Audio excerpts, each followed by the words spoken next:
Talk us. I think most people in the group are going to be familiar with HARO, or at least at a really high level, like what it is. But yeah, talk us through that, and then show us, yeah, how you approach it. I guess the starting point would be, which if you already know it, that's great. This is what we're saying, help a reporter. So, I showed that example article earlier. These journalists, sometimes, let's be real, they're just marketers working for corporate blogs or industry pubs. They throw their ideas out to this newsletter saying, I'm working on a story on how does SaaS, like what are some great ways to increase customer retention, reduce churn in SaaS or something. And so they'll throw out the idea, and then sources, which that's who we represent, experts, will receive the newsletter in your inbox, your email inbox here. So it comes out 3 times a day, evening, afternoon, morning, on New York, so US Eastern time. And, it looks a little crazy, which is why we're developing our SaaS. I'll get to our plug in a sec, but it's not as bad as it looks. It's biotech and healthcare, business and finance. So that's what I would do if I were you. Jump to it, and there's also stuff in general that's good for everyone. And I can give you tips on how to use HARO, or we can just kind of keep it high level. But that's HARO in a nutshell. We can pop one open, but I'd rather pop it open in our Airtable. It'll make more sense there. Yeah. Okay. So yeah, some tips would be super useful. Like, what's the next step after this? How do you respond? Well, if you don't want to be a client of Jolly, which we're 100% done for you, and you don't want to use our upcoming SaaS here, which is going to be a beautiful interface and make this easy, what you would do the old school way, which I sent out 2,000 to 3,000 of these myself, freelancing this before we scaled Jolly. So you'd look for something that fits your figurehead, because what you want to do this is you want to write as a C-suite executive from your company. You may already have a marketing specialist. They might get the job done, but you're going to have a lot more effective if you'll let them ghostwrite as you, the founder or the owner or the CEO or the CMO. And that's who these people really want to hear from. So this edition looks really, really atrocious. Let's just look at the next one for a sec. Some are hit or miss. Looking for business and finance. I probably should look at tech for you all though, huh? So let's just go with this one for a sec, although you're not going to like that publication name. Here, this will be better. So Orlando Business Journal. That sounds like a place you might want to get into, or even the one above it. We can look at both. So 5 ways to build better relationships. Now this part of HARO I like. It's super easy. All you do is click on the hyperlink. You're staying in the same email. You'll see HARO's all email based. It's super easy. You just copy this, compose a new email as if you're sending a regular old email. There's a couple nuances to how you'd set things up, which we can actually just run through right now. So let's say 5 ways to build a better relationship with customers, right? The very first thing you want to do is look at the deadline. When the deadline elapses, this anonymized email won't let your message through. So don't bother if you're not going to have time before the deadline. You probably have time. It's like almost 24 hours from now. So if you can get this out, Unique is looking for your thoughts. So next, what we would do as an SEO service provider, we would make sure that these exceed our DR metrics. These are going to benefit your site. Now, that may be something you care about, maybe not. Most likely with this name, I don't know it, but it's probably going to be fine. But we'd pop open Ahrefs and we'd Google this, grab their URL, and plug it into Ahrefs to get their DR and their traffic and make sure that they're a legitimate website you'd actually want to be featured in. And so you've looked at the deadline, you're okay with the outlet, skip over the rest and go to the requirements, because if you aren't a fit here, you shouldn't bother. Now you'll see usually the requirements are just ridiculous. You have to answer. Great. That's you can comply with this. Sometimes the requirements are like, you must be at 5 million ARR or more, or like for Right. medical ones, you must be an MD. Yeah. So if you don't qualify, don't waste your time. That's why I say go to the requirements right away. And so this person said it outright, but my number one tip for HARO, this is where most people get it wrong, is what they will do to poor Unique here, not realizing she's a freelancer, she's on a deadline, she doesn't get paid for her time, is they'll email her and say, I'd love to be in your story, let me know if that's of interest. Unique doesn't have time for that. Even if she weren't on a deadline, she's not paid hourly, and she's not looking for pen pals. She's looking for your tips. She says it straight out. Give me a headline that's a tip. Because what Unique is going to do here, it's ridiculous how this works. Until you've been on the back door, you don't really see this, but she's going to take what you send her and she's going to she's going to copy paste it and use your headline as her H2. And then she's going to write 2 sentences that conveniently segue into your quote. There's going to be your quote. She's going to write a wrap-up sentence, and that's a whole section of her article. And she's looking for 3 to 4 people that she's going to copy paste, slap a title on there, and send it to her boss for her $250 or whatever it is, you know? So this isn't pay to play, but you got to give Unique what she needs to get her job done. And so that's what we mean by earned. You know, she's looking for credible sources. So now this is a good highlight for you. She might link to your LinkedIn, which doesn't do you anything for SEO. So that's a red flag. But hopefully you can direct it to the URL. This is where Sourcery, our tool, is going to be useful because we send 3,000 pitches a month at this point, and we earn like 300 of these a month. And so we actually every day evolve our knowledge of who gives links, who gives do follows, or who just links to LinkedIn, or who gives unlinked. So that's why we're developing Sourcery. What we do in our Airtable, I'll show you how we reorganize the HARO newsletters. This is actually the HARO newsletter in a different format. And this is not the tool we're going to sell. This is an ugly, you know, internal. You guys all know the difference between what you show customers and what you sometimes use before you get there. Here's the same thing from Unique, but we flagged a DR for ourselves. And so if Orlando Business is new, they'll find their way into our database. But if we have seen Orlando Business around and we know they don't get backlinks, they won't even populate here for us because, you know, we're a DFY service. We don't get to charge for no follows unlinks. Yeah. But we have humans doing this every day.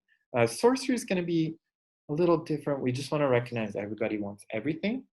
So we're going to allow everything, but what we're going to do is say like known, do follow, or known, no follow, or unknown, and we'll update it over time as that status changes. They do change from time to time. And so you can filter it out if it's not a good fit. Filter it out. Cool. It'll let you set up project keyword notifications to Slack or email. You can filter it by DR, filter it by traffic, filter it by link status is what we're calling that. And you should never be intimidated. Since we're on this, I'll treat it like I'm onboarding a new writer for a sec. If you're going to do HARO yourself, you see this 92 and Business Insider, it's absolutely attainable. You know, if you're a SaaS, you know, you might not weigh in on index funds. It's not really your wheelhouse.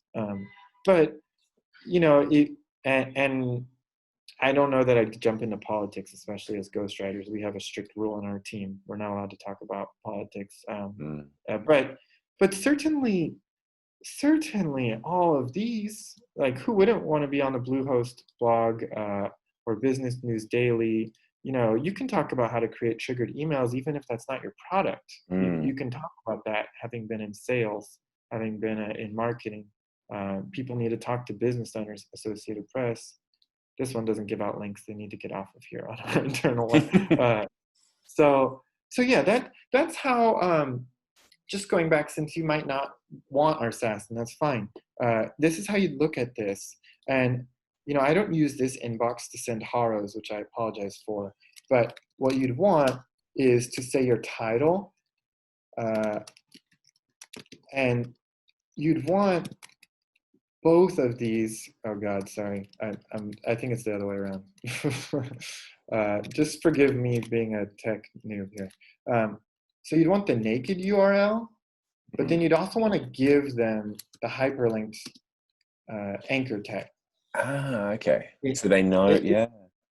yeah, it's helpful. And it's important to know with HARO, I told you what most people trip up on. They just reach out saying, if you'd like to talk to me, I'm here. Nobody really cares to hear that. But secondly, nobody wants your backlink request. So what a lot of SEOs, we're an SEO service provider at this point. We see this in the most popular SEO communities. They say, I tried HARO, I sent 10 pitches and it's not working. First of all, like 1 in 10 is a decent rate for our writers. So sending 10 pitches and giving up isn't going to work. But second of all, it's because their SEO is thinking about this, going back to our lead gen, they're thinking about this from a link vendor perspective, where you can just ask for a link and pay for it and you get it. HARO isn't like that. Unique needs what she needs and she needs it now. And so you can make it super convenient for her to copy paste. That's what she wants to do. But I wouldn't say like, I want a backlink. It's just not a best practice. And I know people do that and sometimes it works and bravo, but I wouldn't recommend it. That's just, we had one writer join our team and she's got a poor conversion rate after several months and she's leaving our team. So that was her format. And so I do that. You're going to see this a lot in the requirements. They want your LinkedIn profile. So these are the most common things you need in your signature. This person listed it. You need your name, your title. You need a link to your headshot. So domain hosted, or it can be on your LinkedIn. They're probably going to slap your head there, or they just want to make sure it's not an AI generated, like a little CG thing. Because they're doing their homework. That's what we all want. We want to be in legitimate publications. So they're doing their homework. I just do like a PS, or in case you need it, here's a link to my headshot, and then you hyperlink that one, and LinkedIn profile, and hyperlink that one, and you can set up, a custom signature that you only use. What we ask of our clientele is just give us a whole inbox that we can use for outreach for this purpose. So it's just set up for you for HARO. But this is more or less the template you want.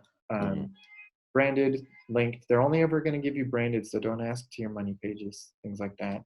And the naked URL, and I, for the life of me, can't tell if that's right or not. But That's right.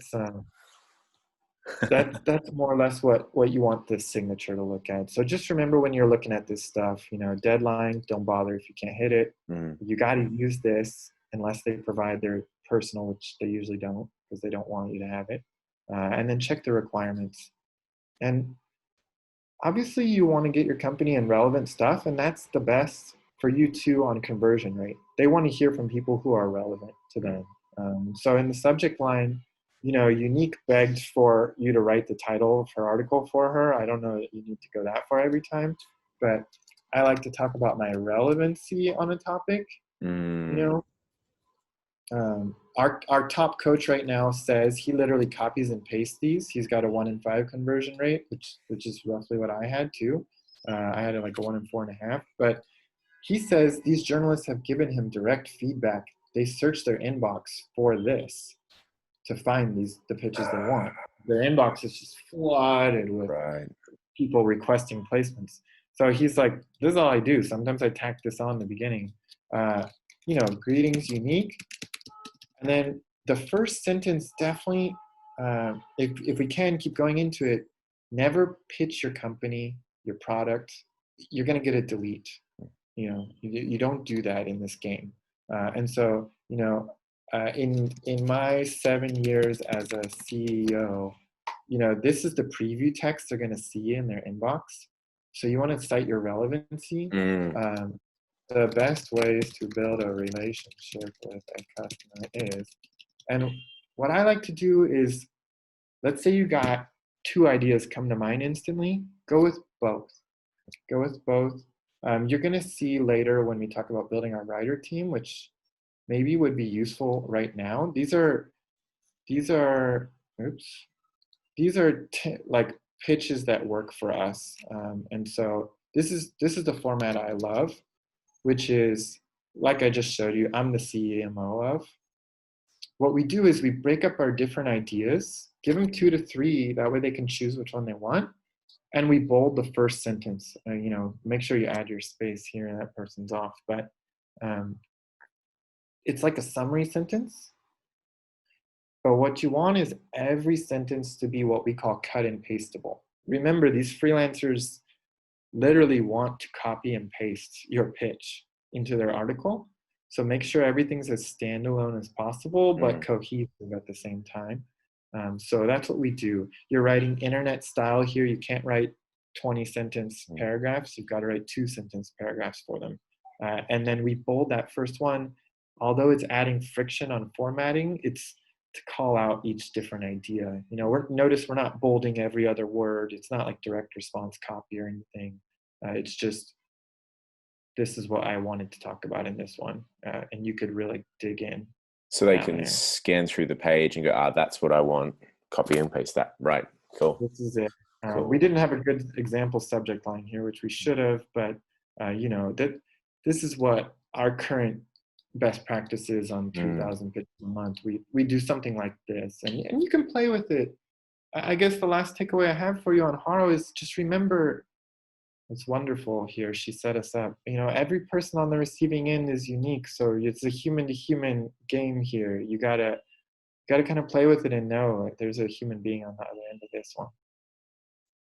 This is as templated as we get. Other people go more templated, but I don't coach my writers on this. We're 30 writers plus at this point, because I don't think that's self-serving at that point. I think you want to mix it up. How do you end that message? So you start off with something that's like the snippet. Here's the content of it. Here's the best ways to do it. But what's the end piece? That's probably the last piece that could have been templated in. Let me know if you have any questions. You could probably include that in your signature template. That's a really good point. I bet if I were to guess, almost all these, this one's a little different, like it's a little bit of a custom. I hope my strategy relevant to the query is useful to your readers. Let me know if you have any additional questions.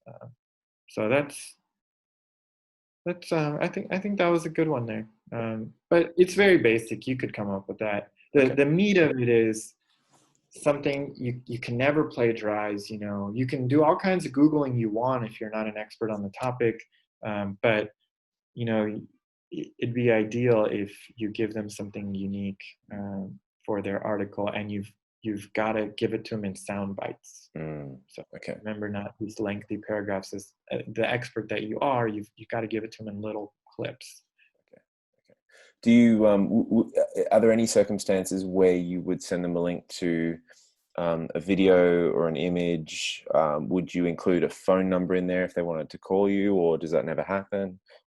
No, that's awesome. I mean, hey, if you're willing to get on the phone, you'll certainly see for the higher pubs, that I'm just going to flip back to our team's internal tool. This is for anyone else's use, but Sorcery will be more cleaned up. At the top here, Business Insider, HuffPost, New York Post, they frequently would love a phone call. 9 times out of 10, it's just 5 minutes to verify you're real. But sometimes they do want a half hour. New York Post, actually it's Virginia here, she wanted to come to our client's home and take pictures of his kids, and we were like, it's the middle of COVID, like what are you thinking? Why would we invite you to our... Anyway, it wasn't cool. But ideally they will say that here, and look, you're on it right here. They said phone number. So ideally, they'll list that in the requirements, and you need to know whether it's for yourself or for who you're ghostwriting as, or if you have your marketing specialist. You need to tell them whether or not you're open to that. Most of our clients are open to it for the high-level pubs. When you get to a lower level, usually our clients are, because we're a done for you, they're like, you should be handling this. So we try to steer it back to email. We just say, Yeah. got a crazy schedule this week. I'd be happy to answer this on the fly. Yeah. But most of HARO, you don't need to worry about phone. You certainly could include it. And back to your good point about reference material, I think that's your best alternative to get links to somewhere other than a homepage from HARO, is if you've got excellent resources on your website, a really good relevant resource. There's a chance you could convince them, hey, I've got a cool article that dives into depth here. They might link to it. HARO is almost always straight to homepage, but but otherwise, I think you're right. The best you can do is give them straight your pitch, and then if you like, proactively give this. We always just invite follow-up questions, and if they need a call, if you're open to it, I mean, if you're at that point where they're calling you, it's very unlikely you wouldn't be in the article. Like you're pretty much in. Fantastic. Do you have any tips on that from your client's perspective, or the CEO of the company? Like if you've got a busy day on, you've got, would you say, hey, like I'm free between this time or this time or this time, or would you just give the phone number, and if you're busy, you're busy? No, you're right. If they're asking for your time already, and you're at the point giving them your phone number, you may as well give them your Calendly or give them the exact times, because you're right. Like unique here, she's got to hit that deadline. And although she wants to talk to you, and I say you're almost guaranteed in, if you guys can't connect before her deadline, she's got to hit send to her editor, or else she's going to lose her freelance gig. So she has no choice. So you're right. That would be good. Yeah, we do a modified version with our clients. We're like, you need to get yourself into the outreach inbox and handle this yourself, because there's not enough time for telephone game. So at this point, make sure you set that up ASAP, or we're going to lose it. Yep. Okay. That's awesome. That was really cool. Yeah, I like that a lot. Ooh, ask me anything. That's our bread and butter. This is the one thing we do know. The lead gen I'm happy to share, but this is my comfort spot here. Yeah. I've done a tiny little bit of media outreach stuff before, but not on this level, nothing approaching this level. Just like the reasoning that you went through into this is why we have an anchor text. This is why we have the naked URL. This is why this is fantastic. This is really good. Awesome. Yeah, we can do a follow-up, or if you get follow-up questions, anybody wants to pass them through, Ryan, my way, I'm happy to answer. I mean, it's something that anybody can do. Most of our clients come to us because they haven't trained as writers for years. We pay our writers like $50 an hour or so. Like they're good writers. They're ghost writers. They know what they're doing. So that's the common pain point. Or they don't have time. Maybe you're an excellent writer. They just don't have time. And you're too busy doing the other stuff, as I'm familiar with now. Like I have someone doing our outreach for me, because I just can't do it anymore. Even though I've got a much better conversion rate than them. And I should be able to speak better to my business than them. But it is the way it is. That being said, if you find that you have time, or you don't want to spend the money, or you've got a writer in-house you can work closely with, it's definitely a good tactic to leverage in-house. It's a great tactic. You can see Business Insider, Business Daily, Clutch, and then it depends on your niche. We've got people who are in the baby niche who want to be on parents.com, or we've got people who want to be on Hacker Noon, or we've got people in finance who want to be on Simple Dollar, or legal who want to be on LegalZoom. So it just, you can dive as niche relevant as you want, or you can keep it broad. We've got clients who are like, get me everywhere and anywhere too. So it's a good platform, and it's free. It's wild. Yeah. It's just free.